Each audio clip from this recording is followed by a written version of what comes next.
Bruder Marius. Wir diesen Gottesdienst anfangen mit Gesang. Nummer 27, das erste.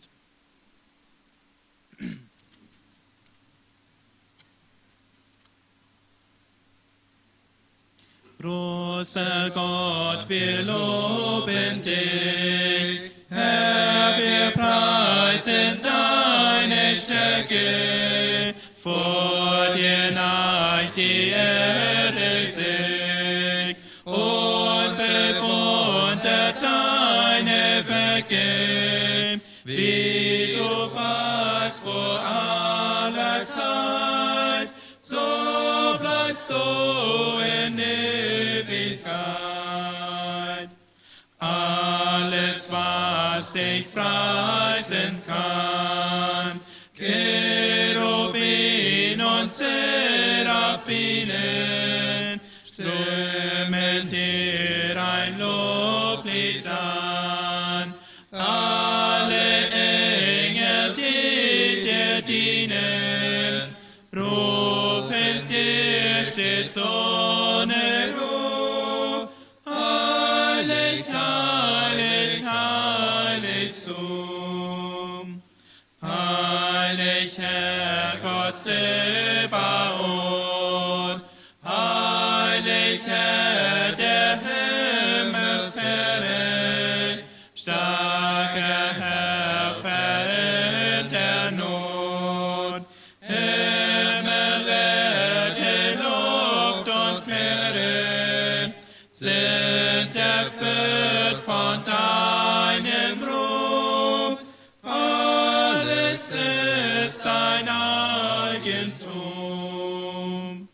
Auf dem ganzen Erdenkreis loben große dich und kleine, dir Gott Vater, dir zum Preis. Singt die heilige Gemeinde, sie singt Lob auf seinem Thron, deinem eingeborenen Sohn. Und nächste Leute Nummer 51.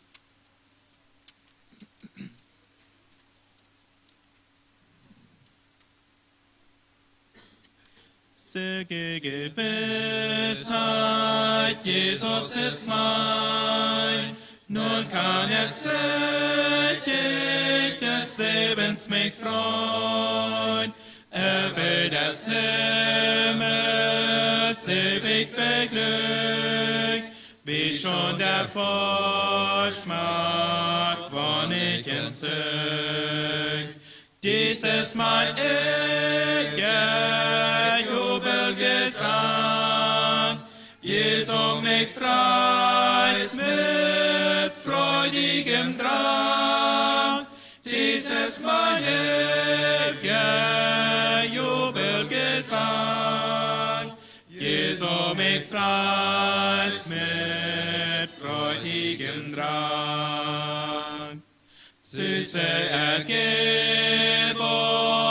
himmlische Freud, ist man dem Heilande völlig geweiht. Göttlicher Friede füllt meine Brust, seine Gebote sind meine Lust. Dies ist mein ewiger Jubelgesang, Jesu mich preist mit freudigem Drang. Dies ist mein ewiger Jubelgesang, Jesu mich preist mit freudigem Drang. Seliger Friede, heilige Rast, Jesus bewahrt mich und trägt meine Last. Glücklich wer dessen sicher darf sein, Jesu gehörig, Jesus ist mein. Dies ist mein ewiger Jubelgesang. Jesu mich preist mit freudigem Drang. Dies ist mein ewiger Jubelgesang. Jesu mich preist mit freudigem Drang. Nummer 309.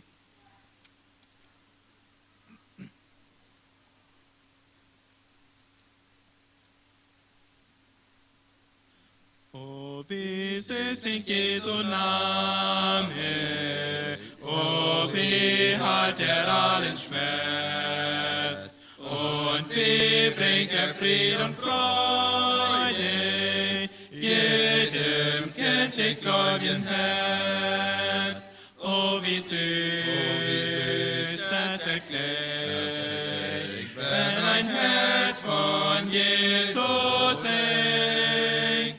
O wie süß es erklingt, wenn ein Herz von Jesus singt. Lass uns singen Jesu Namen, ist eine gute Welt. In ihm werden wir besiegen, unser Feinde ganzes Heer. O wie süß es erklingt, wenn ein Herz von Jesus singt. O wie süß es erklingt, wenn ein Herz von Jesus singt. Welch ein teurer Name ist Jesus, o wie so hoch beglückt, dass sein Volk erlöst von Sünde, ihm entgegen jauchzend singt. O wie süß es erklingt, wenn ein Herz von Jesus singt. O wie süß es erklingt, wenn ein Herz von Jesus singt. Singt mit Macht in Jesu Namen, seinen Ruhm mit Mut bezeugt, bis wir zu der Schar gelangen, die gekrönt sich vor ihm neigt. O wie süß es erklingt, wenn ein Herz von Jesus singt. O wie süß es erklingt, wenn ein Herz von Jesus singt.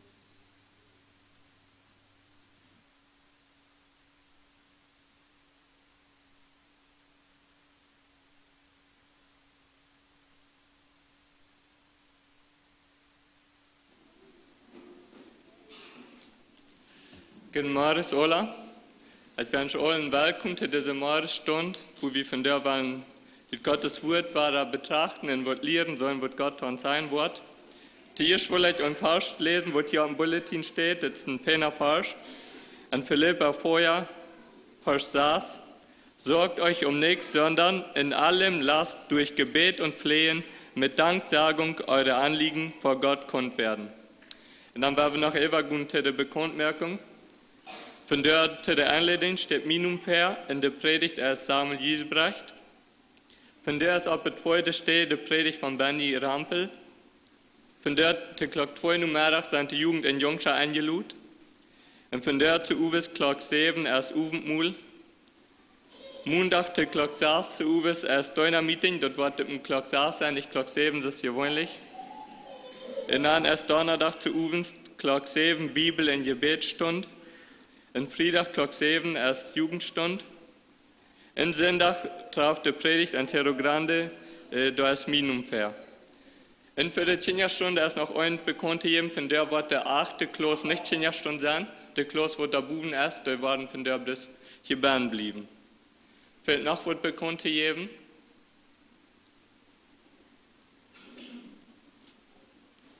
Gut war nicht, dann ist das alles, dann werden wir noch Abstunde im Gebet. Herr Jesus, ich danke dir für diesen schönen Tag, wo du uns von der Wahrheit erscheinst. Dankeschön, dass wir hier sind. Töp, komm an dein Haus, um dein Wort zu hören, Herr Jesus. Bitte red von der zu uns und bitte segne uns. Bitte segne die Einleitung, die Predigt, auch das Gesang, auch die 10 Stunden scheint das alles zu dienen, ihr können sein, dass wir dich loben und dass wir dich dort erbietet worden. In Jesus in Namen. Amen.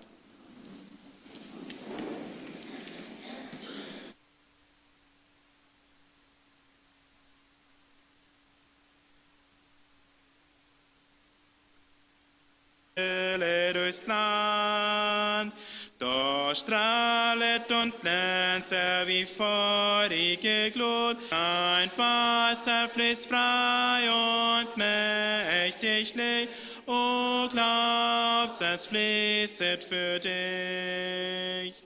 Wohin dieser Strom sich nur immer ergießt, da jubelt und jauchzet das Herz, das nunmehr den köstlichen Segen genießt, erlöset von Sorgen und Schmerz. O Seele, ich bitte dich, komm und such diesen herrlichen Strom. Sein Wasser fließt frei und mächtiglich, o glaubst, es fließet für dich. Der Strom ist gar tief und sein Wasser ist nah, es schmecket so lieblich und fein. Es heilet die Kranken und stärkt wunderbar, ja, machet die Unreinsten rein. O Seele, ich bitte dich, komm und such diesen herrlichen Strom. Sein Wasser fließt frei und mächtiglich, o es fließet für dich. Das Wasser des Lebens, das ist diese Flut. Jesum ergießet sie sich, sein kostbares, teures und heiliges Blut, o Sünder, vergoss er für dich. O Seele, ich bitte dich, komm und such diesen herrlichen Strom. Sein Wasser fließt frei und mächtiglich, o glaubst, es fließet für dich. Wen dürstet, der komme und trinke sich satt, so rufet der Geist und die Braut. Nur wer in den Strome gewaschen sich hat, das an sich Gottes ein Schad. O Seele, ich bitte dich, komm und such diesen herrlichen Strom. Sein Wasser fließt frei und mächtiglich, o glaubst, es fließet für dich.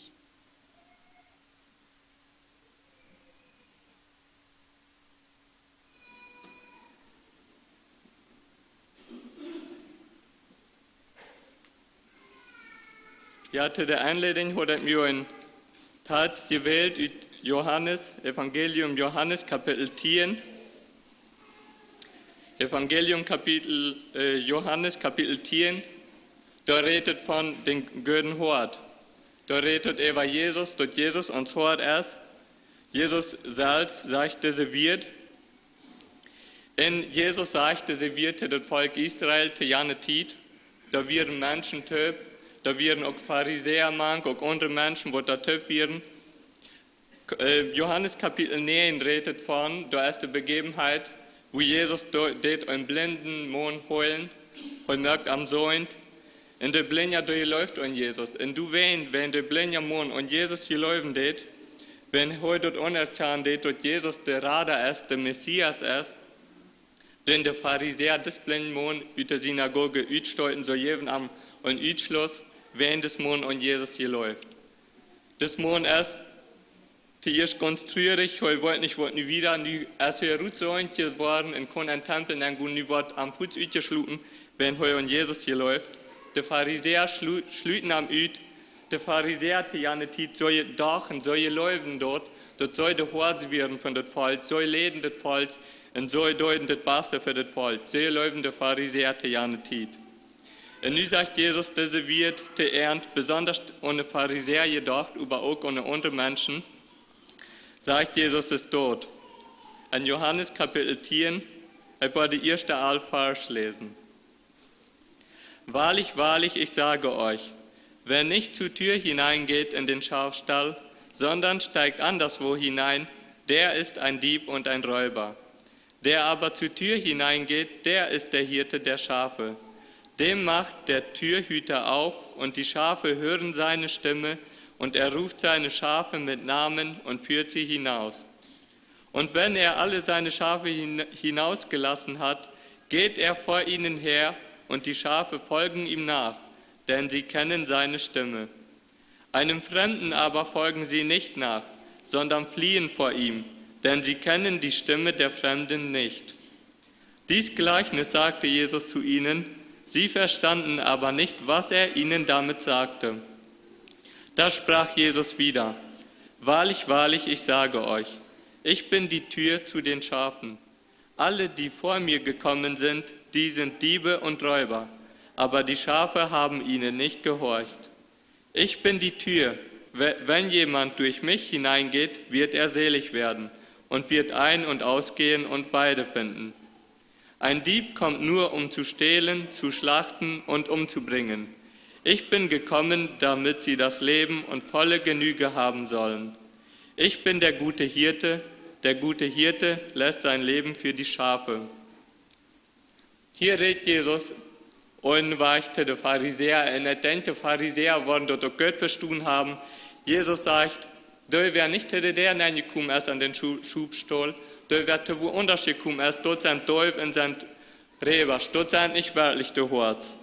Im Neuen Testament, da redet Gott auch Hort, jene Pharisäer, in jene Schriftgelehrte. Wenn wir uns einmal einen Text lesen, aus Hesekiel, Kapitel 34. Hesekiel, Kapitel 34, von Vers 1 bis Vers 4. Und des Herrn Wort geschah zu mir, du Menschenkind, weissage gegen die Hirten Israels, weissage und sprich zu ihnen. So spricht Gott der Herr, wehe den Hirten Israels, die sich selbst weiden. Sollen die Hirten nicht die Herde weiden? Aber ihr esst das Fett und kleidet euch mit der Wolle und schlachtet das Gemästete. Aber die Schafe wollt ihr nicht weiden. Das Schwache stärkt ihr nicht und das Kranke heilt ihr nicht. Das Verwundete verbindet ihr nicht, das Verirrte holt ihr nicht zurück und das Verlorene sucht ihr nicht. Das Starke aber tretet ihr nieder mit Gewalt. Hier redet Gott so erhorde wir, die jene Führer von Volk, jene Pharisäer, jene Priester, wird eigentlich sein für das Volk sorgen, aber sie sorgen nicht für das Volk, sie sollen bloß, dort soll das Beste für sich haben, sie denken bloß und ihre ihr und ihre Macht, was sie haben, dort soll das Volk und ja dreiten, dort das Volk ernst soll gehorsam sein. Und auch im Neuen Testament sagt Jesus, ob eine steht, zu den Pharisäer und Schriftgelehrte, wehe euch Schriftgelehrte und Pharisäer, ihr Heuchler, die ihr das Himmelreich zuschließt vor den Menschen. Ihr geht nicht hinein und die hinein wollen, lasst ihr nicht hineingehen. Kreuz ist das während der Pharisäer ja nicht. So erzählten dort nicht dort Jesus, der Messias, wir, dort Jesus von Gott gekommen wir, um die Menschen zu raten, um für unsere Sünden zu sterben, Sie erkannten dort nicht an, und da wird an Jesus geläufen deuten, den wollen sie da an hinjagen, den kaufen sie einen Utschluss, den starten sie ut. Sie wollen das Volk da an hinjagen und Jesus zu geläufen. Das werden die falsche Horts zu jane Tiet. Diese falsche Horts, die werden nicht zu deren eingekommen, das seid ihr schon seht. Sie werden einfach zum Fenster eingekommen, oder zu Residuum eingekommen, und sie dachten bloß an sich und ihre eine Ehe. Und zweiten Vers, hier in Johannes Kapitel 10, Vers 2, da sagt Jesus, wer der rechte Hort ist. Der rechte Hort, da ist zu deren eingekommen. Ich denke, das meint, wenn Jesus sagt, heute ist zu deren eingekommen, das meint im Alten Testament, vor von Anfang an, da wird verheißen, da wird ein Radar kommen, ein Messias kommen, da wird ein Hort kommen, der wird ein Stall geboren worden, und da steht Kreuz alles geschrieben, wie Jesus wird auf die Erde kommen, in Kreuz ist dort schon Jesus. Jesus schon Kreuz, so von einem gesagt wird im Alten Testament. Jesus schon zu denen. Der Pharisäer, dort schon an, da steht schon einfach in Seden selbst, nu sie et hier, nu wo et gün hort sein, so dachten einfach, so wurden das Volk anleden kann. In Vers 8, da sagt Jesus über, alle, die für Jesus gekommen sind, und wird so größer werden in Seden, so sind die Horts von das Volk. Hier sagt Jesus in Vers 8, dort sind Teuf und dort sind Räuber. So schon bloß, um zu stehlen und um Arm zu bringen. Sie sagen nicht das Beste für das Volk, sie sagen bloß das Beste für sich selbst, sie sagen Gewinn für sich selbst. Und dann sagt Jesus wieder, heute haben sie eine Schub, jeder ein Magnum, und Jesus vierte Schub in den Stall rüht, und vierte Schub ob eine Göre weden ab. Wie kann sollen, wenn wir diese Vers lesen? Jesus ist der Göre hort, und Jesus läuft für seine Schub. Jesus läuft uns und heute das Beste für uns. Das wird mir wichtig, aus der Distanz lesen dort. Hier steht Jesus dort klar in den neuen Stand. Dort gibt ein Gödenhort, dort ist Jesus, dort ist der Gödenhort, und dort gibt falsche Horts. Wo sich utgeben soll, sind Horts, sie werden uns Läden irgendwo herbringen, und dort sind über die falsche Horts. Und ich dachte, und was kann das für uns in der bedienen? Vielleicht wird irgendwer einen Gedanken haben, aber ich habe den Gedanken, dort sind vielleicht die falsche Lehren. Die falsche Lehren wird, wie bei uns hier irgendwo, die falsche Lehren geben auch, sie wollen uns wohin lehnen, sie wollen das Beste für uns. Oder zum Beispiel einfach das Leben, das irdische Leben, die Bequemlichkeit, kann auch vielleicht so ein falscher Hort sein, wird uns einfach einflüstern, das ich will das Beste für die, bloß das irdische, das ist das Beste. In alle Dingen wird uns von den guten Hort fortleden, dort sind Söhne, wie wollen kann sein, dort sind die falsche Horts, dort lädt uns von den rechten Hort fort, und weil uns auf dem falschen Weichen ableden, dort wir nicht den rechten Hort nur fallen dürfen. Aber wie denn dieser Schub, der rechte Schub, wie denn reagieren, wenn da auf uns im falschen Hort ein Stoll nennt haben und entröpen wird? Wir können hier lesen von dieser Schub wird hier sagt, im Vers 5, da sagt es, sie folgen der falschen Hort nicht nur, wenn sie kann nicht der Stamm von dem falschen Hort. Sie kann bloß der Stamm von den Göden Hort, und wenn der Göder Hort kann, den folgen sie nur, wenn sie nicht Stamm kann.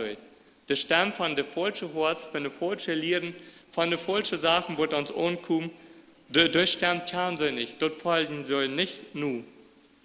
Du, wenn es so wichtig, dort wie der Stamm kann von den Göden Hort, dort wie Jesus seine Stamm kann, und dort ist nicht wichtig, dort wie der Stamm kann von der falschen Hort. Dort ist nicht wichtig, dort wie alle falsche Lehren kann, wir schafft Lehren, und wir erst dort macht alle irdische Sachen, wenn ich dort wie dort alles so gut kann. Dort ist nicht wichtig. Das Wichtigste ist, dort wie der Stamm kann von den Göden hort.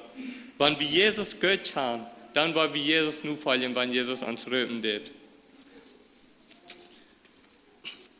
In einmal weiter sagt Jesus auch, dort habe ich hier an mir falsch gelesen, dort seine Schubs, dort haben seine Stamm, so folgen ihm nur. In auch der Vers, was wir nicht gelesen haben, ich will noch manche Vers mehr lesen. In Vers 14 sagt Jesus, ich bin der gute Hirte und kenne die meinen, und die meinen kennen mich. Hier sagt Jesus, meine Schub, die kennen mich, die folgen mir nur. Auch wenn die sich eine Welt nicht schauen, mit alle Lehren wird dort gehabt, mit alle irdische Sachen wird dort gehabt. Aber durch schauen mich und durch folgen mich und ich schauen denen, sagt Jesus. In Vers 16 sagt Jesus weiter, und ich habe noch andere Schafe, die sind nicht aus diesem Stall. Auch sie muss ich herführen und sie werden meine Stimme hören und es wird eine Herde und ein Hirte werden. Hier sagt Jesus auch für einen Unterschub, wo Luther dort tötschäumt. Da meint Jesus der Heiden, kreit uns, meint Jesus. Hier sagt Jesus, so wie chan sie ne sterben und wie folgen am Nu. In Vers 27 sagt Jesus weiter, meine Schafe hören meine Stimme und ich kenne sie und sie folgen mir. Weiter sagt Jesus, meine Schub, die chan meine sterben.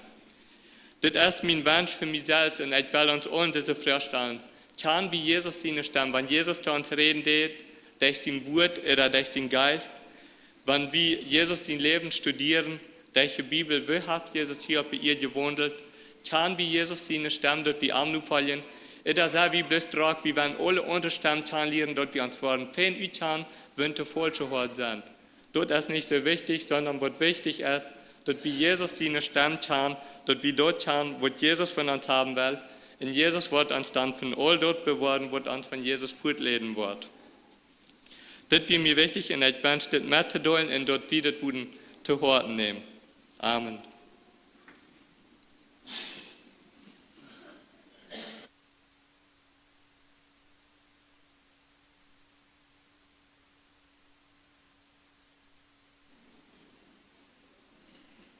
Singen wir Nummer 291.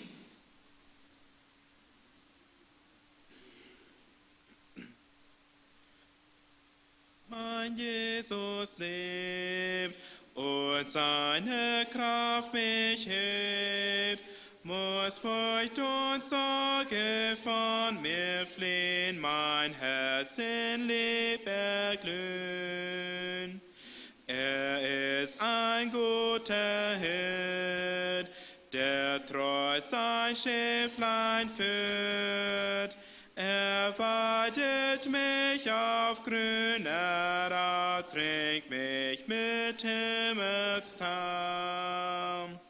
Wenn sich die Sonne verhält, der Löwe mich brüllt, so weiß ich auch in finsterer Nacht, dass Jesus mich bewacht. Und littige mein Fuß, brech mit über Verdruss, so eilt ich schnell zu Jesu Herz, der halte meinen Schmerz. Drum blick ich nur auf ihn, o seliger Gewinn. Mein Jesus liebt mich ganz gewiss, das ist mein Paradies.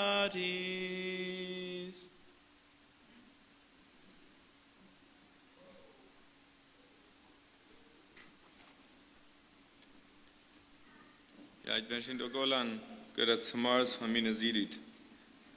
Wer von Ihnen hat geplant, mal in eine Stadt zu fahren?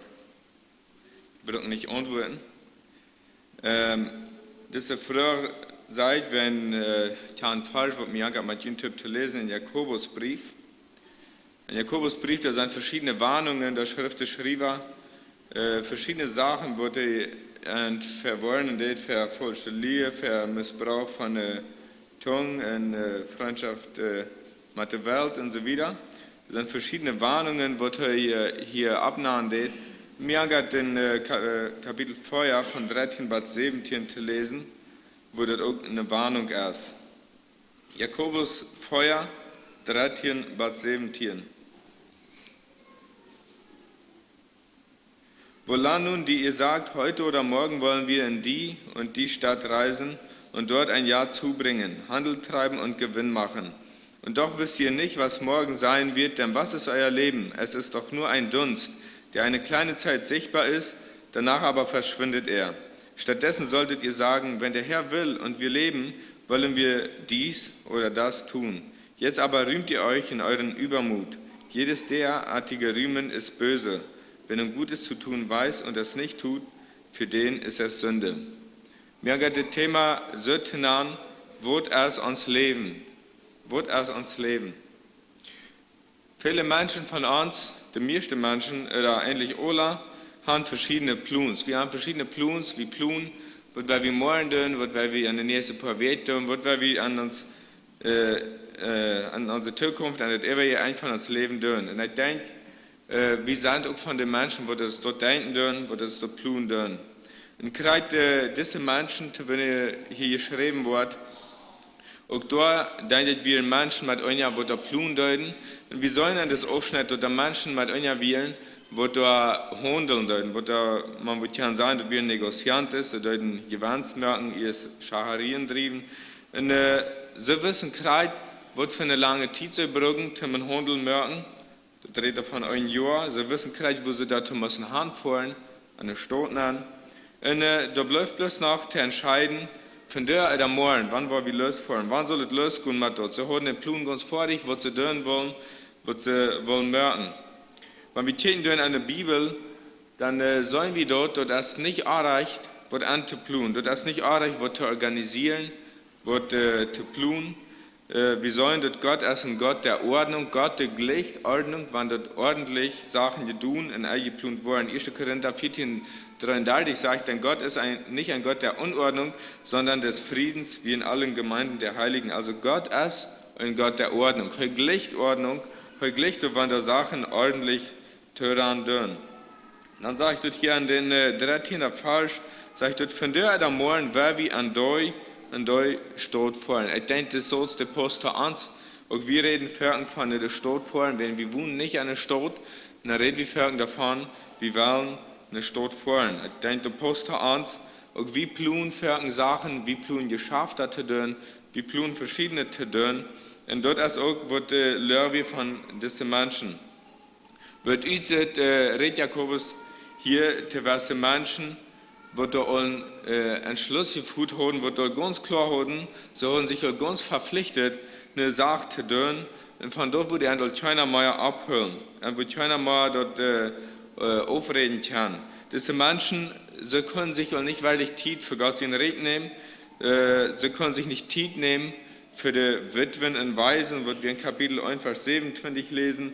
Da sage ich dort, eine reine und makellose Frömmigkeit vor Gott, dem Vater, ist es, Waisen und Witwen in ihrer Bedrängnis zu besuchen und sich von der Welt unbefleckt zu bewahren. Das ist ein Ding, wo da eine Mehrlichkeit als Gaude zu tun, und wo ein paar Kapitel 3 abgenannt wird. Und diese Menschen, die wir in Drag, die haben ihre Titel eingeplant, sie haben keine Titel mehr nach ihres Wort besiegt, was Gaude zu tun, oder ihres Wort, was Gott von ihnen gut wollen. Da steht, wollen wir wollen eine Stadt fallen, dass wir all fast, dass der Beschluss, dass wir vorig, sie werden sich fast entschluten, sie würden, und das würde passieren, sie würden das tun. Sie werden sich sicher, dass sie würden das tun, und sie werden reut ihre ganze Zeit in Kraft, dass sie anzusagen. Wird keiner mal daran hindern.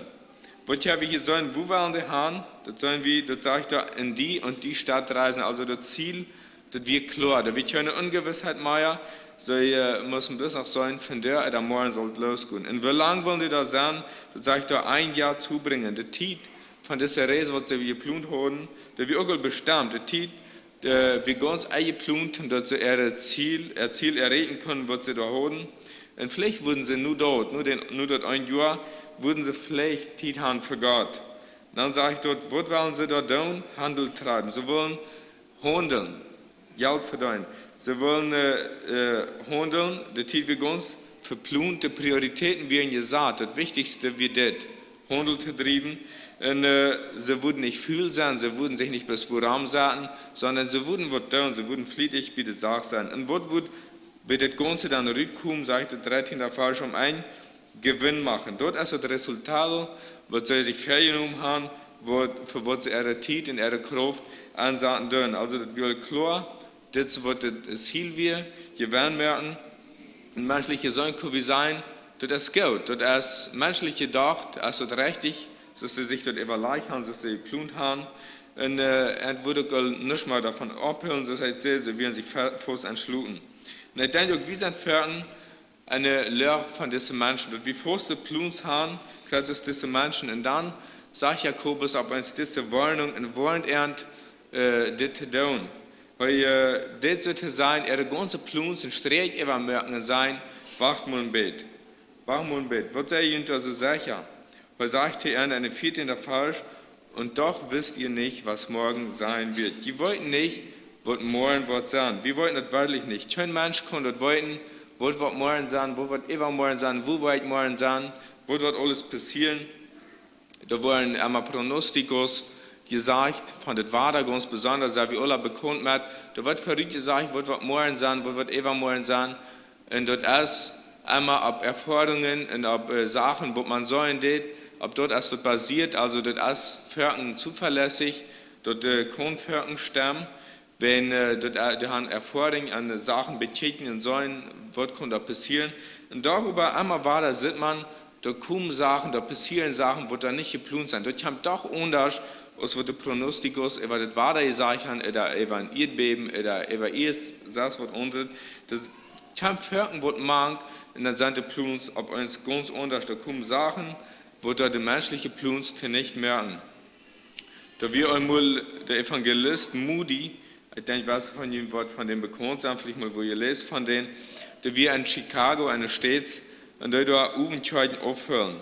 Da wir 8. Oktober 1871, als wir da predigen dort und zu Uves, und die Nacht bricht dann 4 Uhr an der Stadt. Das ist so bekannt, 4 was da passiert, da verbrennt ein so großer Port von der großen Stadt, da verbrannten ungefähr 4000 Hektar von der Stadt und tausende Menschen kommen da am Leben. In den Ferienabend fällt es passiert, dann wird das Evangelist Moody, der da predigen für 2.500 Menschen, über die Frage, über das Thema, nur denken, was soll eigentlich mit Jesus tun? Und ein von den Themen sage ich zu den Menschen, Ola, nehmt ihr diese Frau mit nach Haus, denkt darüber nun, am nächsten Sonntag kommt trägt und gebt mir eine Antwort darauf, wo du mit Jesus tun warst. Und aus dieser Versammlung dann aus, Ola nach Haus zu fahren sind, dann breitet 4 Uhr an der Stadt, und das geht nicht lang, dann brennt die ganze Stadt, oder ein so großer Port davon, und mitten an der Nacht, dann verbrennt auch das Suhl, wo der Uvenscheid wie war, und viele Menschen von denen, die da an den Suhl, das Thema geheucht haben, sie kommen auch arm, sie verlieren ihr Leben durch das Vier. Sie kriegen noch nicht mal die Gelegenheit, über diese Frage, wo soll das mit Jesus tun, eine Welt lang über nur zu denken. Und von den Tag an, dann wird das Prediger, das Evangelist Moody, wird das so wichtig, wo Timo Meier seine Töchter eine Tietsaten sein, wo eine Hüsten über leisen so lang. Heute wurde einmal abfahren, eine Entscheidung zu merken, zu klar zu merken. Heute, wenn ihr seine Stimme hört, verhärtet eure Herzen nicht. Dort wir hier wichtig geworden. Und ich denke, dort soll auch ganz wichtig worden, wir wollten nicht, was wir morgen sein, wir wollten nicht, was diese Nacht alles passieren kann. Wenn ich aus was von hier dann jetzt zu Uwe ist, erst so an 4 Uhr gebraucht in Santa Cruz wie Viro, und das auch sind, wo da nicht geplant, dir war es erst, da alles auf eins so gerötet 4, und man weiß nicht, was kann da passieren, wer kann da alles ankommen, ich weiß nicht, was Schlamm dort nicht kriegt, erst, ich denke, der hat dort nur wieder in der Kontrolle, aber soweit wie dort hier in unser Arm gehen, da kann es passieren, was wir nicht geregelt und nicht geplant haben. Und so, ja, für viel mal Begebenheiten, Geschichten, wo da ähnlich sind, aus dessen, wo ganz unerwartet ist, was da zwischen kommt, an uns Leben, an uns Plan, was wir haben, wo da bei uns alles anders ist, als was wir dort geplant haben. Und dann, da, ja, wird so viele verschiedene Sachen. Und dann kommt diese Frage heran.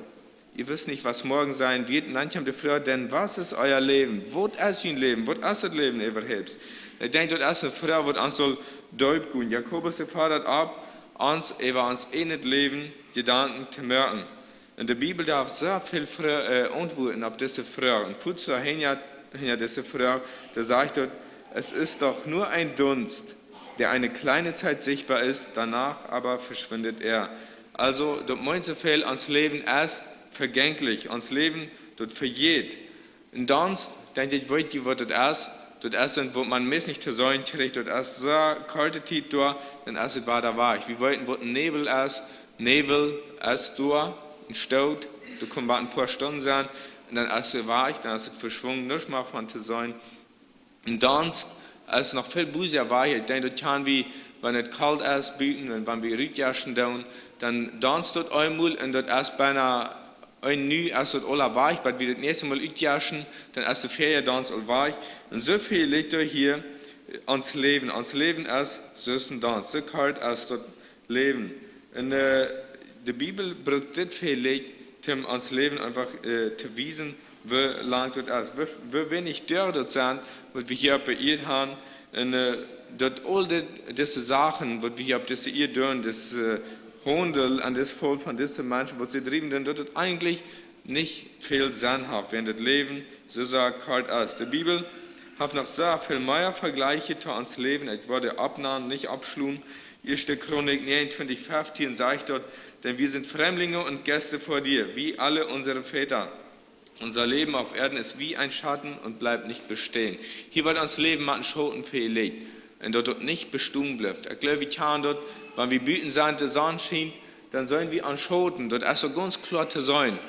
Wir sollen dort erst und dann kommt da einmal eine Wald zwischen der Sonne, unter der Sonne, und dann ab uns ist der Schoten weich, ist da nicht mal von zu sein, das führt, darf das nicht mehr. Und so wird ans Leben hier an 1. Chronik verlegt. Hier ab 7, Vers 6 und 7 sagt dort, meine Tage gleiten schneller dahin als ein Weberschiffchen. Sie entschwinden ohne Hoffnung. Bedenke doch, dass mein Leben nur ein Hauch ist, dass mein Auge nichts Gutes mehr sehen wird. Auch hier wird dort mal den Schab verlegt, wird der vorbeifahren und führt erst, oder auch mal ein Hauch, wird einer Ütjaschen steht, wird der Fuß weich ist. Und so als uns Leben. Hier ab 9, 25, meine Tage sind schneller dahin geeilt als ein Läufer. Hier wird es verlegt, mit dem Mensch wird da randet. Sie sind entflohen und haben nichts Gutes gesehen. So busig als uns Leben führt. Psalm 39 saß, siehe, nur Handbreiten lang hast du meine Tage gemacht. Und die Dauer meines Lebens ist nichts vor dir. Wahrlich, jeder Mensch ist, wie fest er auch steht, ist nur ein Hauch. Ein Mensch, wenn du noch so Fußgläuft zu sein, in Storch hier ab Erden, heute erst bloß das ist ein Hauch und das Leben erst so lang, als wird ein Hund, bräut erst so lang als ans Leben. Psalm 90, verlegt dort mal eine Wasserflut, mal ein Wutter, wo da kämmt und war da geht. Du lässt sie dahin fahren wie eine Wasserflut. Da wollen ihr die mal ab Sonne steht, sein Gewas, als sie am Meer Gewas ab Sonne steht, wo der Wutter kämmt, dort ist ganz hoch. Du kannst dann gehen und verdrängen, dort ist Meuter Deub, mehrere Meuter Deub, so wie aus den Kirchen kostet es einmal Deuper. Und der Wutter, der geht über Weich tragen. Du sagst Stunde, dann ist das kein Wuttermeier, dann kostet die Kilometer weit gehen, die kostet Kirchen so weit, du hast kein Wutter nicht, das ist Ola fuhrt, sagst Stunde wieder, dann ist das Wutter, da war da, und dann ist das war so Deub, dass man da verdrängen kann. Und so wird ans Leben hier verlegt, mit einer Flut, mit Wutter, wo da hoch stehen geht, und dann war da rauf geht, dann ist das war da weich. Und dann sagt es, sind wie ein Schlaf, das ist ein Schlub, wenn man schlupen geht und abwarten, dann ist der Schlub fuhrt.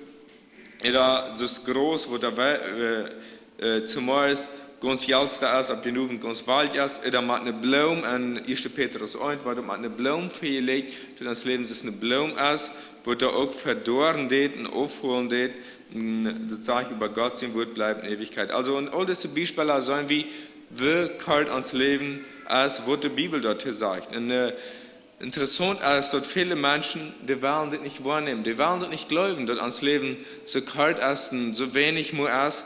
Und die glauben sich hier fast zu merken, die glauben ihr Leben unterlegen sogar. Es gibt Menschen, die prüfen so vieles mehr fliehen unter waren, zum Erleben hier ab ihr unterlegen. Da wir einmal ein Mann, der heute Rodale, der hat einen Verlag, der Schriften merken und verkaufen, der möchte damals sein Geld. Armin geht einmal am gesund eten, gesunde Ernährung. Dort wird sein Thema einmal wir, wo er viel Geld mit verdienen dort. Und als er 72 Jahre alt wird, dann wir heute bei Television ein Interview, da wir noch viele Menschen, die am dort töten, dort noch über Television in der ganzen Welt töten, am Menschen töten, da wird am früheren Gestalten hier anwurden. Und heute wieder 72 Jahre alt, und dann sage ich, heute wird 100 Jahre alt worden. Heute wir sich nur sicher, heute wird 100 Jahre alt worden. Und heute seht ihr noch, heute fühlen sich Büter gewöhnlich scheuen. Und seine Knirkes, die fühlen sich so stolz aus nach Türmel euer, so gut fühlt er sich. Und kriegt, ob der steht, wo er das seht, kriegt an den Abend, ein paar Minuten Luther, dann stirbt er an den Herzanfall. Und da weiß Gott, ob uns alle Menschen das Leben hier, das ist begrenzt. Wir können da nichts tun, dort online, das ist an Gott seine Hand. Und dann wieder noch ein Dr. Berger, auch da wir so beschäftigt einmal mit gesund ernähren, mit gesund eten. Und auch heute, glaube ich, heute Formular gefunden für ein langes Leben. Ich glaube, heute hat gefunden, wo man muss tun, am lang zu leben. Und heute viele unheimlich viele Menschen, die am jeden Tag deuten, die am Nufallen deuten, und dort wird fair sein deuten. Und sie haben alle den Wunsch, alt und gesund zu wollen. Und heute viele Menschen können überzeugen davon, und über Dorby starb Salz am Alter von 40 Jahren beim Schluben aus sein Hort für sein Deut. Und dann wieder noch ein Autor, Jim Fix. Auch heute, wir so beschäftigt mit Exercise tun, heute so verbreiten. Wenn der Exercise mal so tun, damit das Hort richtig schaffen, dann gesund wir. Und heute gab sich größte mehr, die durch leben. Und als er 52 Jahre alt ist, dann starb er auch an den Herzinfarkt. Beim wird er Exercise tun deut. Also, da sollen wir das Leben erst begrenzen. Das ist nicht an unsere Hände, wie lange wir leben wollen oder wann wir sterben wollen. Diese drei Beispiele, die wiesen uns, dass wenn die Menschen sich noch so sehr bemühen, sich der Tod am Tag Tiger aus, was sie da haben. Diese menschliche Weisheit, die hält nicht am Fehler mit der Realität, dass das Leben ist, dass Gott uns Leben uns gegeben hat. Und dass uns Leben erst begrenzt, wir können den Mut von uns Leben nicht bestimmen. Diese Beispiele, die wiesen uns einfach die Wahrheit von das Falsch, dass uns Leben bloß so das ist und dass Gott einfach immer weiter uns wiesen wird, dass ihm Wort, dass uns Leben vergänglich ist und kalt und immer weiter glauben Menschen über Beter zu wollen oder sich glauben Kläger zu sein. Psalm 90, Vers 10 sagt Gott in der Bibel, unser Leben wird 70 Jahre und wenn es hochkommt, sind es 80. Also das ist der Buverkund, das ist so, was Gott gesagt hat und worauf man stolz ist, das war Mühsal und Nichtigkeit, denn schnell enteilt es und wir fliegen dahin. Also uns Leben, wenn das lang ist, dann erst so 70, paar 80 Jahre. Woran prüfen die Menschen dann einmal weiter glauben, einen zu versprechen, die Kost 100 Jahre alt wollen, die Kost, klar, oder die Jaffeitnum, da sind einzelne Menschen, die da wirklich alle austauchen, die wollen. Über 70, paar 80 Jahre, als dort wird Gott bestimmt hat für uns Leben. Und wenn wir den Durchschnitt checken, wie alte Menschen wollen, dann ist das dort, dann stammt und dann wird wieder dieses Hul, das stammt. Und Gott hat diese Grenzen ganz klar uns an der Bibel gewesen. Und er sagt auch, wer kann uns in Leben eine alle hinzufügen, durch sein Sorgen, Matthäus 27, wie kann, wenn wir noch so sagen, denn wir können uns Leben schön, clean, besser nicht, online, wir können da nichts hinzufügen. Also wir sollen, dort an Gott seine Ihren ans Leben kalt ist, und wir können da nichts an anderen, wir haben keine Macht, mit unserer menschlichen Weisheit und Gott sein Plan wird der anderen. Dann sollen wir den 15. Fall, sagt dort, stattdessen solltet ihr sagen, wenn der Herr will und wir leben, wollen wir dies oder das tun. Hier jaft Jakobus eine Antwort darauf, was wir dann nicht tun sollen. Er erklärt, wie wir uns Leben anplun sollen, was wir sein sollen. Wir sollen sein, wenn der Herr will und wir leben. Wenn der Herr das will und wir leben. Der tut hier nicht verachten und nicht futschmieden, dass man was anplun soll. Es ist wie wir sollen haben, Gott ist ein Gott von der Ordnung, von Weltordnung. Wir sollen an der Bibel finden, wie nicht, wo der jeden reden wird, und wir sollen Sachen plun, und wir sollen Sachen anordnen. Weil wir Menschen nicht würden anplun und nicht ordnen, dann wird viele durcheinander sein, dann wird viele geschoben. Wenn wir checken, der ganze Transport, ob ihr am Erdball oder wo Menschen oder Sachen geführt wollen, da wird nicht schaffen, weil da nicht weit eingeplant wollen. Das wird nicht mal die Basis, mal ein Trag, mal ein Zürich, oder mal ein Jet. Wenn da nicht würden Menschen sein, da würden die Glockentiden anplanen und alles organisieren, dann würde das alle nicht schaffen. Da würde sich hostig vorsagen, da würde nicht mal schaffen. Und die ganze Fabriken, wo da ihr schaffen tun, wo da verschiedene Sachen, Produkte aus Märkten tun, was wir brauchen tun. Wenn die nicht würden so viel planen, organisieren, dann würde das auch nicht schaffen, dann würde das nicht tun, da würden Geräte durcheinander sein. Und wir sollen einfach das planen, das ist an sich nicht erreicht, das ist ganz reich, das ist sogar Gott sein Willen. Aber was Jakobus uns hier wichtig merken, was uns hier wollen und fair ist, dass wir das alle selbstverständlich nehmen. Das für uns selbstverständlich ist, wenn alle so kommen wird, als was wir dort geplant haben. Wir wollen hier für Selbstsicherheit, dass wir uns selbst sicher sind. Redet dann tun, wie dann für jeder so sein, wenn der Herr will und wir leben, dann will er morgen durch fahren, wenn der Herr will und wir leben, dann will er durch Hanreisen, dann will er das in der Jahren fertig kaufen, dann will er das dort Hüs kaufen, dann will er mit Jan mich befreien, oder dann will er durch Schofen gehen. Redet tun, wie bloß das soll's doch fair sein. Damit du wie das soll's alle werden fair sein oder dahinter sein. Und danach dort tun, was wir sowieso würden tun haben, dann hat sich doch noch nichts geändert. So soll ihr sagen, Jakobus, die schriftet nicht, wenn der jen ist, was anzutun, sondern am jeden daran, was habe ich für einen Ort von Leben, was habe ich für eine Anstellung an uns Leben anzutun. Das geht hier am praktisch ans Leben gestalten, wir sind dort üt, wir dürfen dort, was reich wir uns, wenn wir Sachen anplun dürfen. Und bloß mal, wir da fair sein, hat sich noch nicht geändert. Jakobus geht hier darum, uns zu wiesen, oder uns die Frage zu stellen, wen sie wollen, als dort, was an mein Leben herrschen wird, als dort Gott sie wollen, oder als dort mein einer wollen. Und dann, wo wir dort ganz klar in unsere Anplun, an uns Leben sollen, wird dort ütluten Wort, wir unsere Dörr, unsere Wegen, unsere Jahren, geplun wollen sein. Wenn wir Gott die Herrschaft über jedem von unseren Pluns in Anfragen, was er von uns will. Mir hat uns ein paar Punkte abzunehmen, welche wir prüfen, ob der Hardet will oder nicht. Das erste soll wir uns fragen, wann wir was anplun wollen oder was tun wollen, als das Gott sein wollen. Gott sein wollen prüfen. Und das kann man ein Gebet, ein Bibel lesen, sehr klar ausfinden. Man kann auch andere Personen am Rut fragen, einfach noch eine zweite Idee dazu holen. Und so, dort kann man es halten, so wie Gott sein wollen, würden ich kann wie eine Sache plun. Oder der zweite, wenn wir eine Sache tun wollen, dann soll wir uns die Frage stellen, kann ich dort an Jesus die Namen tun? Dort, wo ich nicht tun will, oder wo ich anplun will, was immer, kann ich dort an Jesus die Namen tun? Wenn wir nicht wollen, erst wenn Damm lieren, oder erst wenn unser Gun, oder erst wenn Schleich behandeln, dann würde uns das schwer fallen, zu sein, ich tötet an Jesus die Namen. Das würden wir nicht können. Das dritte, soll wir uns die Frage stellen, das, was ich nicht tun will, der dort Gott ihren verherrlichen. Wenn wir aus der Frage würden staunen, dann würden wir auch Lichtchen erkennen, als Gott sein wollen. Ihr verherrlicht durch Gott. Wenn ja, dann wollen wir einen Tag auch belohnt werden von Gott dafür.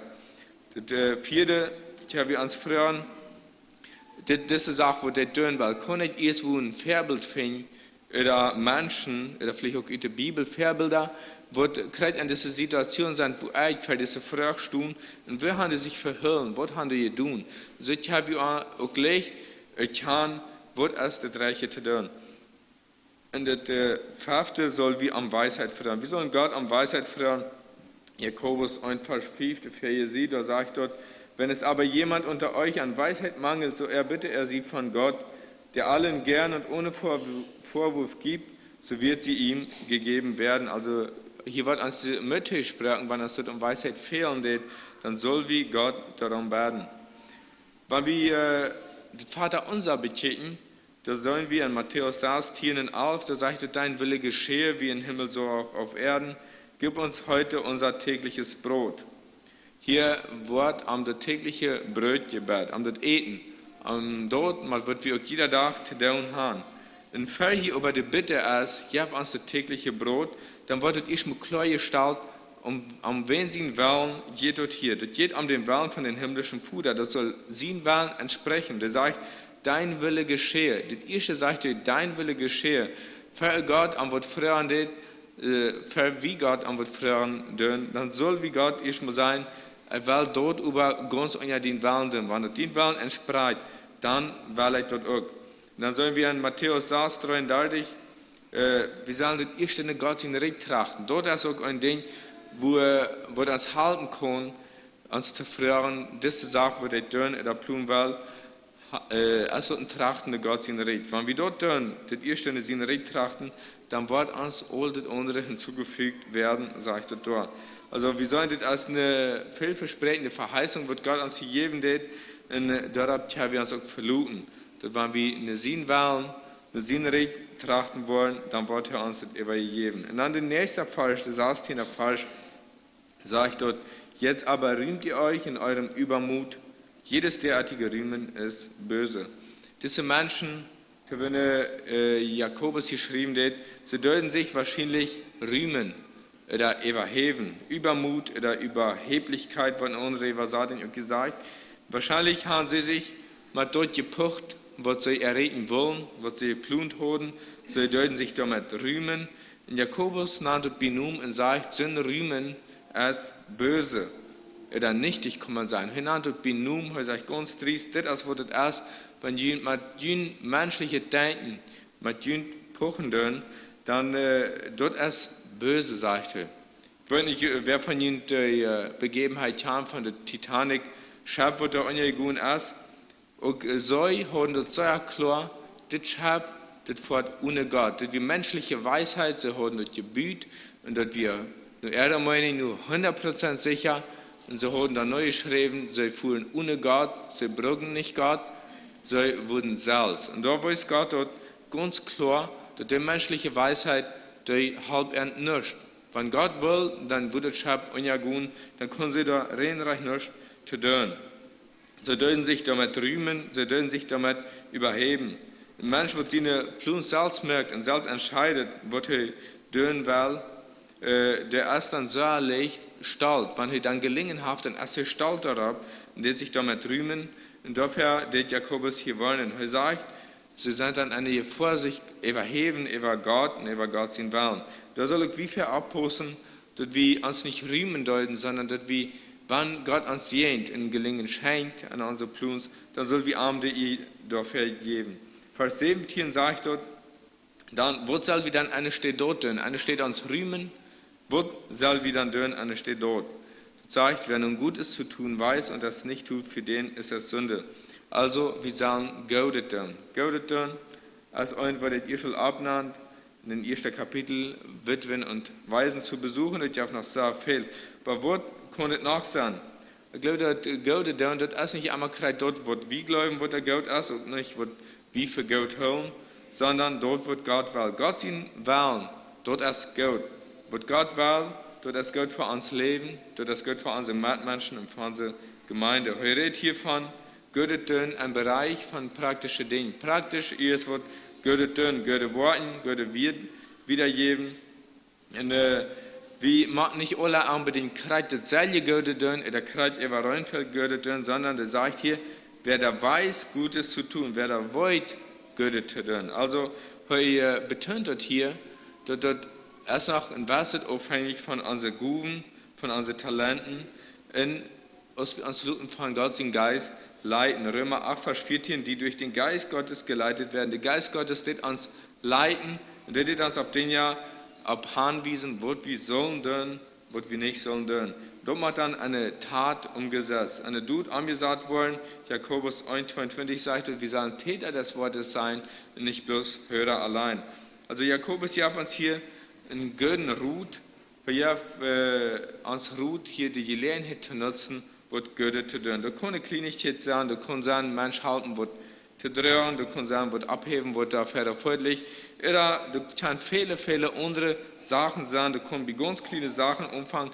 Wir möchten uns hier mit, dass wir mit übnen Uhren durch den Tag gehen und sagen, wo wir können, was Gott tun. Eine steht bis an uns denken und uns rühmen, was dort, was wir alle haben können tun.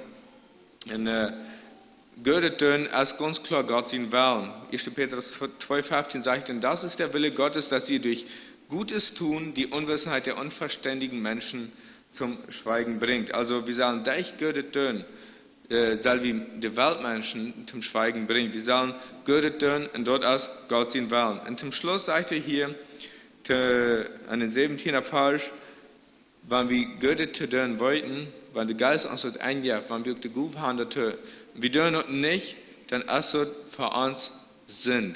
Und wenn wir dort übertun, dann wollen wir dafür sehen. Da wir mal ein Pastor Funke, er vertelt, als er noch jung war, als er noch tüß war. Dann ging er einen Tag mit seinem Bruder und mit seinem Vater taub, einen anderen Darbe, da wurde, erst wo wieder kommt Darbe, gingen da, und dann begann so eine alte Früh, und der hat eine schwere Fuhr halt ab dem Ring, der drückt halt nach Hause zum Hatten, und die Jungs, die gehen da schaftig vorbei, bei Reisen der Früh gehen schaftig und gehen wieder. Als sie da vorbei sind, dann kam der Fuhr eigentlich bei der Hälfte alle Bäder in 4 Uhr. Und sie wundern sich, was haben wir getan, woran sie dort? Dann sagt der Fuhr, die haben nichts getan. Und gerade wenn die nichts getan haben, du werden jeweils in 1 Uhr, wenn wird ja der Tür sein, dass die alle Früh da je in die sein, bei Reisen der schaftig, und gehen bloß wieder, und soll man sich da mit ihrer schwere Fuhr halt aufklären. Er sagt, wer andere Lieden sieht, und er nicht halten, der ersten sind da. Also das ist ein Beispiel, das sind Kleinigkeiten am Alltag, wo wir können was Gutes tun. Und das Futter, der seine Jungs dafür bestrafen, nicht, dass sie was heute tun, sondern dafür, dass sie nichts heute tun. Wir sollen eine Bibel, wird ans Leben ist und wird die Bibel dort sagt, ans Leben. Ans Leben ist es ein Schoten, es ist ein Stoff, es ist ein Rück, es ist ein Tanz. So breit aus einer Hand und verschiedene andere Beispiele haben wir sollen, wird ans Leben erst, wie lang ans Leben erst. Und diese Menschen, die wenn Jakobus geschrieben hat, sie werden da wahrscheinlich nicht abbedacht. Nicht abbedacht. Und wir sind wie von der sehr wieder abbedacht, dass ans Leben kalt ist, da sehr wieder abbedacht wird, wie wird ans Leben wirklich erst. Wir werden aus der Frage stellen, wird es ans Leben? Wird es ans Leben eine Sicht von verschiedenen Menschen? Einmal an Handel in Geld, an was das hier gut geht, wird es das Leben für viele Menschen. Das gibt Menschen für die, als das Leben Geld verdienen in Handel. Dort wird erleben erst, dort wird erleben Anhalt. Und auch diese Menschen, die werden heute geschrieben, da werden Söhne mit einer, wird ihr ganzes Leben, das wir in einer Unterstadt fallen, Geld verdienen. Und wir sind vielleicht auch eine Angst finden, dass bei uns selbst persönlich, wie da wo fing, dass ans Leben, unsere Lebensanstellung ist, wo erst dort bloß das Geld merken. Markus 8, 36 sagt dort, wo wird ein Mensch halten, wenn er die ganze Welt verdient oder gewähnt in sein Leben verliert oder seine Säule verliert? Was halt dort, wenn er dort dann getan hat? Was halt dort viel mehr in Arbeit haben in das Leben? Prediger einfach streit, sagt, wo bleibt der Mensch von all seinen mehr? Man wird sich in der Sahn aufmähen, in der Sache in der Seile aufschneidet, das Ola nichtig. Also, was halt dort dann? Da wir mal ein Färscher, der sagt, ohne Grund mehr, oder ohne Grund Buddha, was immer, der sagt da, wir fertig mit seiner Arbeit für den Tag, dass wir den Tag wie noch lange nicht war, aber er hat tätig zumal so ein bisschen gefärscht. Hat sie eine Flasche in den Markt gebracht und verkauft. Und die seid da einfach und checkt sich das Wutter an. Dann kam da ein Tourist vorbei und der sagt, das ist ein Flasche und der sagt sich da bis Raum, der geht noch. Dann fragt er ihn, hey, warum lässt du die nicht an der Bank nochmal Geld liehen? Dann kostet die ab den Boot nach einem Motor absagen. Und da, wo die dann mal Geld bringen, wo sie kann mal Flaschen, noch immer so viel Flaschen, und dann, wo die kann noch ein Boot kaufen, noch ein Motor, noch ein Arbeit annehmen, und dann kann ich Feuer mal so viel Flaschen, und dann über dem kostet die noch ein Draht, Schab kaufen, und dann wurde der Wutter viel besser ausgenutzt worden, wo die Firma fast kann, da holen, dann über dem, wo sie kann, die Stur abstellen, um die Fisch verkaufen, wo ich mal verdienen, die wo ich ein Restaurant abstellen mit Fisch, die wo ich eine Fabrik abstellen, zum Fisch ankommen. Und die Touristen, wie ganz begeistert, den Dachen, die Uhren, wo haben das Mensch da bloß Saat nach mehr abgekickt, das soll doch mal mehr was tun, mehr ausnutzen. Und dann sagt der Fischer in der breite Arme und sagt ihm, und was dann? Und dann sagt der Tourist ihm, dann brauchst du nicht mal tun, dann kannst du hier den ganzen Tag Saaten und am Wuttern abkriegen. Dann sagt er, das ist ja Kreid, das ist ja, was der Nil da. Also, das Fischer, der hat es erkannt, am Haupt dort nicht viel herunterran und so, da hat er sowieso nicht so viel von. Und dort wird uns Leben erst für viele Menschen erst der Handel, wenn wir uns überwältigt darüber Gedanken merken, haftet und sein, haftet, überhaupt eine Frucht für die Ewigkeit, wird einmal wieder. Für den nächsten Mensch ist das Leben, das Wichtigste am Leben, der Augenlust. Der Augenlust kann man so viele Bereiche, so viele Sachen verbinden. Das ist ein großer Trouble auch von der ersten Tag. Man kann sagen Trouble, für was Menschen auch so ein Trouble, wenn das Fuhn wird für viele Menschen eine Sucht, eine Augenlust, wo so viele Stunden am Fuhn negativ waren. Wir wollten von Simson, dort die Augenlust, dort wir wird am zu voll bringen, dort wird am einfach den Versager mir, kann man sagen, wie ein Storchamon, wie von Gott berühren, und über der Augenlust, wie dort wird am mir voll. Und wir sollen da ein Richter 14 aus dem Fuder am Vermuten geht, dann sage ich zu dem Fuder, gib mir diese früh, wenn da gefällt meine Üren. Da sollen wir, wird sie eine Einstellung wie heute, nicht dort, wo dann Gott wie ein Gott seine Üren, heute dort, wo seine Üren gefallen. Und dort braucht am zum Voll. Er muss da am kommen, am werden die Üren gespeit und so wieder. Ich denke, der Augenlos ist dort, wo mit den meisten Menschen auch ihr Wut zu tun haben, wo wir alle mit an verweitet sind. Die Bibel sagt, ein Prediger, all verschnien, der wird einmal den Hort gelassen, der wird einmal die Üren gefällt. Das sagt der dort. Aber wollt dort Gott die einen Tag, dafür für alles, was du tun hast, für ihr Recht im Wort. Also, ich sage, wir können das tun, das ist unsere Entscheidung, was wir tun, aber wir sollen darauf bedacht sein, dass wir einen Tag für ihr Recht machen, für jeder denkt, was wir tun haben. Vielmehr sollen wir unsere Last um den Herrn haben. Psalm 37 vorher, habe deine Lust am Herrn, der wird dir geben, was dein Herz wünscht. Wenn wir unsere Last um den Herrn haben, hier wir uns alles, was wir uns wünschen, wir können uns vielmehr geben, aus diesen Sachen hier beirrt. Und ja, für Menschen, die erleben, der Football ist. Wird einfach der Football der erste andere Sache, konnte auch sein, über mir das Beispiel zu nehmen, da wir mal in Jahr 1975 der deutsche Footballspieler in Deutschland haben den Mundial gewonnen in das Jahr.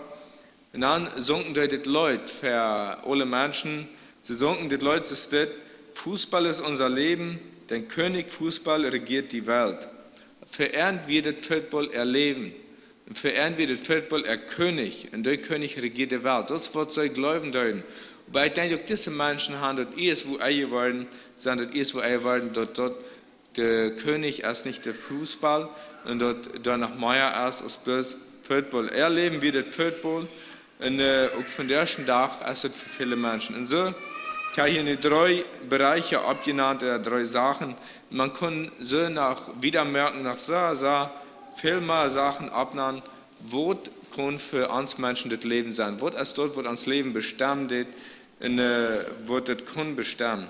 Aber wo dann nu, wenn wir in der Bibel nachdenken, wo soll uns Leben bestimmen, wenn uns Leben so kalt ist, ist ein Tanz, mit wo soll wir uns dann beschäftigen, hier habt ihr es ihr, wo soll uns Leben sein. Galater 2, Vers 20, da sagt Paulus, nun lebe ich, aber nicht mehr ich selbst, sondern Christus lebt in mir. Verarmen wir Christus das Leben. Christus, wie dort, wo sein Leben wo sein Leben erfahren. Das meint, nicht halt nicht mal dort, wo ich will, sondern nicht halt dort, wo Jesus will, wo Gott sein Willen ist. Mit Christus, dann hat uns kein Leben hier beirrt, dann hat er uns Sinn in eine Zukunft, eine Ewigkeit nennen. Uns Wort an der Bibel, Jesaja, ab mir stehen, dass wir können ein langes Leben haben, wenn wir mit Gott leben dürfen. Da haben wir ein Versprechen für. Wir sagen, ihr sollt wissen, Menschen, die prüfen ihr Leben unterlegen. In Sprüche 27 sagt, die Frucht des Herrn, die Furcht des Herrn verlängert das Leben, aber die Jahre der Gottlosen werden verkürzt. Also wenn wir Gott fürchten, dann wird uns Leben euer Leid. Und letztendlich geht ihr dort nicht um das Leben hier beirrt, sondern um das Leben einer Ewigkeit. Dort leben, wir haben, wenn wir Gott fürchten dürfen, wenn wir am nur fallen. Denn Johannes 3 saßen deutlich, wer an den Sohn glaubt, der hat das ewige Leben. Wenn wir an Gott glauben, dann haben wir dort ewige Leben für die Ewigkeit. Wer an den Sohn nicht glaubt, der wird das Leben nicht sehen, sondern der Zorn Gottes bleibt auf ihn. Wer an Arm nicht glaubt, wer den Sinn nicht hat, der wird das Leben nicht haben, das ewige Leben, sondern unter Gott sein Zorn wird bleiben. Also wir haben hier gesehen, dass Jakobus hier zu einer Gruppe Menschen geschrieben hat, zu den Menschen, die ihre Pläne für ihre Zukunft, für ihr kommendes Jahr vor sich haben, und sie haben über nicht Gott und Gott sein Willen mit eingeplant, nämlich das Gute zu tun. He erinnert er und sagt er, die wollten ja nicht, was da morgen was sein. Und Kreuze wird wieder doch nicht. Auch wir sind vergänglich. Wir wollten nicht, was morgen ist. Gedenke, wie kurz meine Lebenszeit ist. Doch sein, lehre uns bedenken, dass wir sterben müssen, auf dass wir klug werden. Wir sollen daran bedacht sein, dass wir einen Tag sterben werden, von dieser Erde gehen, verloren. Und diese Menschen werden wahrscheinlich nicht bedacht, und wie sind vielleicht nicht so bedacht daran. Und diese Menschen, die rühmten sich damit. Sie rühmten sich mit Ertitlichen, mit was sie geplant haben, was sie alles wollen schaffen. Und Jakobus sagt, dort ist böse. Sie rühmen als böse, eine steht dort, soll je Gute tun. Wir wollten von den Reden nach, was heute dann endlich mal seine Silos oder Fall hat, dann sagt Gott, wo nu? Er sagte, sie soll, nu hast du Geld, nu hast du Ruhe für lange Zeit. Dann sagt Gott, wo wann diese Nacht, der soll was von dir gefordert.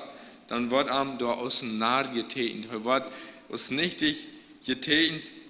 Und da sollen wir einfach dort unnötige was, als wollte sich Töpfe schaufeln, heute kann sie eine Säule dadurch nicht raten.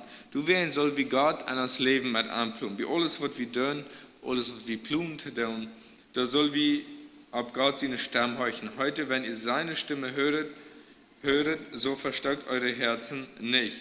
Also, wir können hier sein, ich will morgen eine Stadt fahren, wir können hier sein, dass wir das in Jahren wollen tun, aber wir sollen mit Gott im Gebet die Sachen bereden. Wir sollen mit Gott sein Willen checken, was ist sein Willen für uns und was hat sein an uns Leben für unsere Zukunft.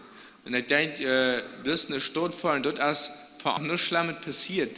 Wenn ich dort geplant habe und da wird manche haben, doch nicht vor, dann ist noch nichts passiert.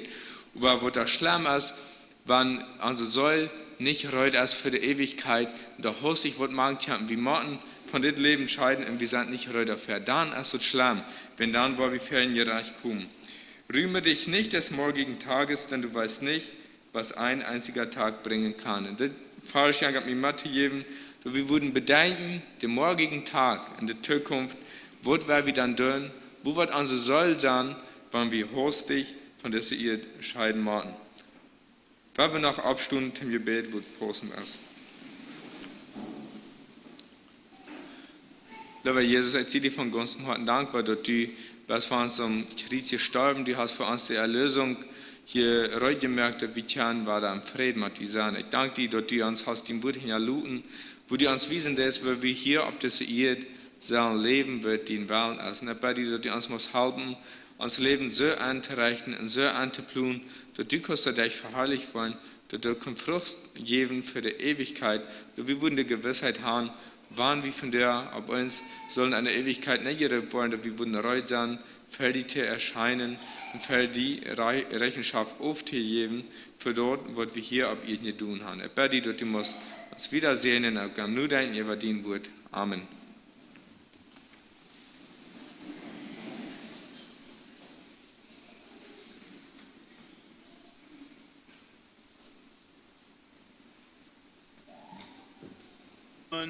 Du bist der Töpfer, ich bin der Ton.